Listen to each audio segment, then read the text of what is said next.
High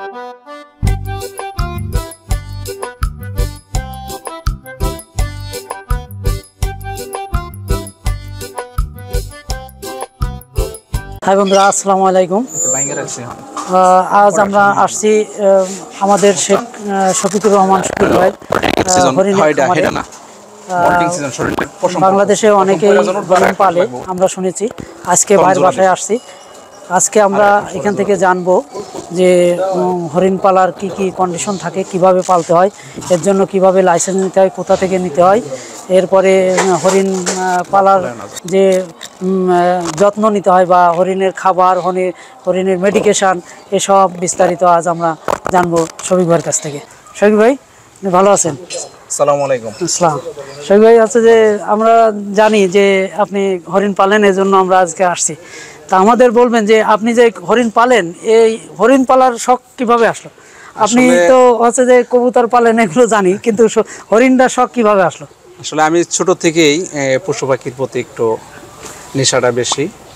যাই হোক, হরিণটা হইলো আগের থেকে নেশা ছিল, তারপর যখন সরকার এটা অনুমোদন দিল লাইসেন্সের মাধ্যমে, এতে প্রতিটা জেলার বন কর্মকর্তা, বিশেষ করে 1 থেকে 10টা পর্যন্ত শৌখিনতা করতে গিয়ে এটা একটা লাইসেন্স লাগে। লাইসেন্সটা আনতে হয় বিভাগীয় বন কর্মকর্তার কাছ থেকে, বন মন্ত্রণালয়ের কাছ থেকে, মহাখালীতে।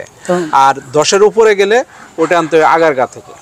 মানে হরিণের সংখ্যা 10, হরিণের সংখ্যা 1 থেকে 10 পর্যন্ত। এটা হলো শৌখিনতা।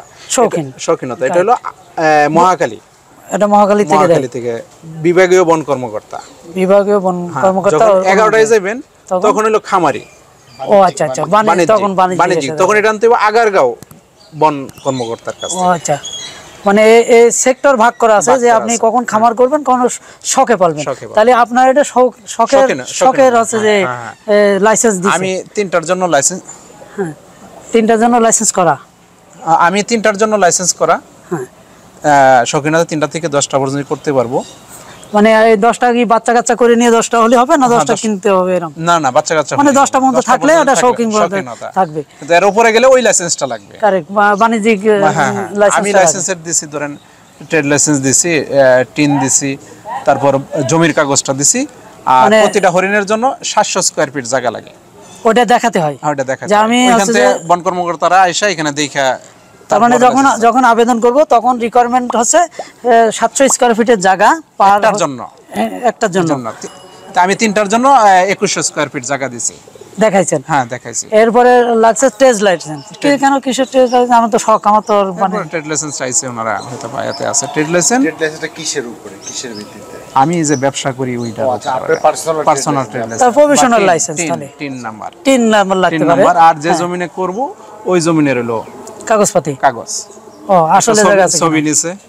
এই প্রসেসিংটা একটু বলেন, যে এটা অ্যাপ্লাইটা কিভাবে করতে হয়। ওইখান থেকে একটা কাগজ আছে, তার একটা কাগজ দিছে, ওই কাগজের মধ্যে সবকিছু লেখা আছে, ফিলআপ করে এখানে জমা দিছে। কতদিন সময় লাগে?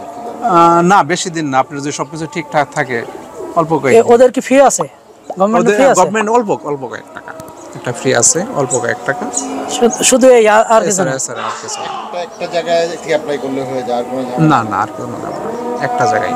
তো আমি 3টা হরিণ কিন্তু বিক্রি করার নিয়ম নাই, দত্তক আপনাকে উপহার দিবে। হ্যাঁ, তো এটা আমি ওই যে টঙ্গী বর্ণমালা রোডে এক বাই ছিল, ওনার খামার ছিল, ওইখান থেকে আমি 3টা সংগ্রহ করি। আচ্ছা, অ্যাডাপশন আর কি। হরিণ পালার জন্য হচ্ছে যে আপনার এর মেডিকেশন কি? অসুস্থ হয় না এগুলা? না, হরিণ অসুস্থ হয় না, সাধারণত অসুস্থ হয় না। আমি বিশেষ করে শ্রীপুর উপজেলা প্রাণী সম্পদ কর্মকর্তা আছে, তাদের সাথে যোগাযোগ করি।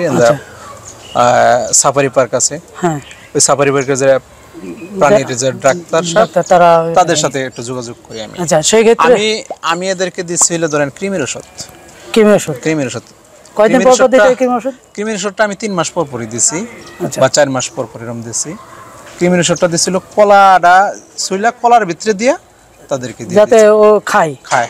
এমনি তো এই যে ছটফট করছে এমনি তো ধরা যায় না, খাওয়ানো তো খুব কঠিন। হ্যাঁ ধরা যায় না। আচ্ছা, কি ওষুধ দেন? এমনি হচ্ছে পাতলা পায়খানা, মানে জিনানো, অন্য কোনো কিছু হয় না? আমি পাই না এই পর্যন্ত। আচ্ছা, এদের ফিডিং কি? আচ্ছা, এদেরকে আমি খাবার খাওয়াই, ঘাস খাওয়াই, বিশেষ করে ঘাস এই যে দিছে এইগুলা? হ্যাঁ, ঘাস খাওয়াই, বিশেষ করে আমি ওই এই যে কচুরি কলমি শাকটা দিই, কলমি শাক, হ্যাঁ, কলমি শাকটা বেশি দেই। দুবাই দিয়ে কলমি শাক বা অন্যান্য ঘাস দেই, দুবরা দেই, বুঝছেন। আর তাদেরকে ওই যে সকালবেলা খুব ভোরে আমি ছোলা দেই, ছোলা রাত্রিবেলা ভিজায় রাখি, সকালবেলা ছোলা দিই, আর সন্ধ্যাবেলা তাদেরকে গমের ভুসি দিই। হরিণ তো তৃণভোজী প্রাণী, ওরা ঘাস লতা পাতাই সাধারণত খায়। এছাড়া তো ওই প্রসেস কোনো ফুড কি দেন? না, আমি মাঝে মাঝে গাজর দেই, গাজর দেই, কলা দেই। আচ্ছা, কলা দেই, ফুলকপি দেই, এটা এগুলি মাঝে মাঝে দেই। আর মাসে কি পরিমাণ খাবার খরচ লাগে এটার? খাবার খরচ আমি ওই ঘাসের উপরে চলে, অন্য মানে বুটটা প্লাস ভুসিটা খুব অল্প পরিমাণে, কারণ বেশি দিলে আবার তৈল হয়ে যেতে পারে, তৈল হলে আবার বাচ্চা দিবে না। আচ্ছা আচ্ছা, তবে ঘাসের উপরে বেশি থাকে, ঘাসটাই বেশি থাকে। আচ্ছা শরীফ ভাই, ওই যে তখন যে অনুমতির কথা তখন বলছিলেন, তা আমি 10টার অনুমতি নিয়ে আসলাম যে আমি শখে আমি পালি, তা এখন যদি বেশি হয়ে যায় সেগুলো বাণিজ্যিকের অনুমতি আনতে হবে। আমি শখে পারলে ওই যে 3টা 4টা এর বেশি দিবে না, পরে 3টাতে 4টাতে 10টা হবে। আচ্ছা, আমি 10টার অনুমতি শখের জন্য নিয়ে আসছি, এটা কি তত্ত্বাবধান করে গভর্নমেন্ট? কি এসে দেখে যায় যে আপনার কাছে কটা দেখলো, কটা ছিল, কটা আসে? এরা কারা আসে, কোন মন্ত্রণালয় থেকে? প্রতি বছর ওই মন্ত্রণালয় থেকেই আসে, লোক আসে। আচ্ছা, বিভাগীয় বন কর্মকর্তা। এখন 10টার বেশি বাচ্চা বেশি হয়ে গেল। আমি দুটা ফিমেল একটা মেল আনছিলাম। আচ্ছা, একটা ফিমেল একটা বাচ্চা দিছে ফেব্রুয়ারি 17 তারিখ, এখানে একটা বাচ্চা আছে। আর একটা প্রেগনেন্ট অবস্থায় হঠাৎ করে রাত্রে পর একদিন মারা গেছে। ও প্রেগন্যান্ট ছিল তখন? প্রেগন্যান্ট ছিল। তা আগে থেকে বোঝা যায়নি না যে? না, কোনো অসুস্থ না, এটা হয়তো গরমে বা ওই নটটায় বা মানে পুরুষ শরীরটা হয়তো বা কোনো গোতা টোতা দিছিল হয়তো। সেলের ব্যাপারে আপনার পারমিশন আছে? আপনি কি চাইলে সেল করতে পারবেন? হ্যাঁ, দিতে পারবো, ওই যে ডিটের মাধ্যমে দত্তক দিতে পারবো। আমার বেশি হইলো অনুমতি যা নিবে তাকেই দিতে পারবেন, বিনা অনুমতি ছাড়া কাউকে দিতে পারবেন না। যেমন সরকারি যে কাগজ আরেকজনের লাইসেন্স করছে তাকে দেওয়া যাবে। খাওয়ার ব্যাপারে না না, এটা তো নিষিদ্ধ, সম্পূর্ণ নিষিদ্ধ, খাওয়া সম্পূর্ণ নিষেধ।